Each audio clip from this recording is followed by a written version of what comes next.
તો આગળ વાત ગુજરાતના અમુક શહેરોમાં પેટ્રોલ અને ડીઝલની અછત હોવાની ફેલાયેલી અફવાઓ વચ્ચે રાજ્ય સરકારે ઇન્ડિયન ઓઇલ કોર્પોરેશન અને પેટ્રોલિયમ ડીલર્સ એસોસિએશનના દ્વારા સંયુક્ત નિવેદન આપીને રાજ્યમાં પેટ્રોલ ડીઝલનો પૂરતો જથ્થો ઉપલબ્ધ હોવાની જાહેર જનતાને મહત્વની ખાતરી આપવામાં આવી છે।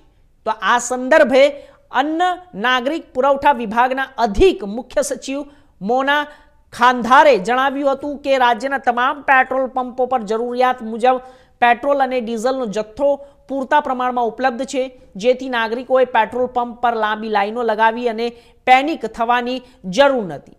આ ઉપરાંત રાજ્યમાં પૂરતું ઈંધણ બફર સ્ટોક પણ ઉપલબ્ધ છે, જેથી કોઈએ ગભરાવાની કે ખોટી ઉતાવળ કરવાની કોઈ જરૂર નથી।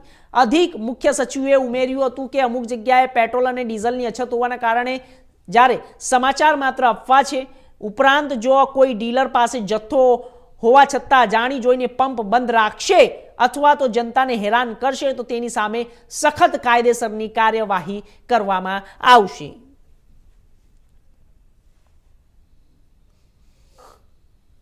ગુજરાતના દરેક નાગરિકોને અમે રાજ્ય સરકાર વતી ખાતરી આપવા માંગીએ છીએ કે ગુજરાત રાજ્યમાં પેટ્રોલ અને ડીઝલનો કોઈ પણ પ્રશ્ન નથી।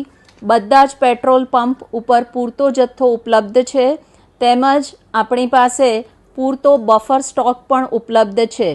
તેથી કોઈ પણ નાગરિકે બિલકુલ ગભરાવાની જરૂર નથી કે પેટ્રોલ પંપ બહાર કોઈ પણ કન્સર્નથી કોઈ પણ લાઈન લગાડવાની જરૂર નથી। જ્યારે પણ પેટ્રોલ ડીઝલનો જેટલો જથ્થો જોઈએ એ પૂરતા પ્રમાણમાં ઉપલબ્ધ છે।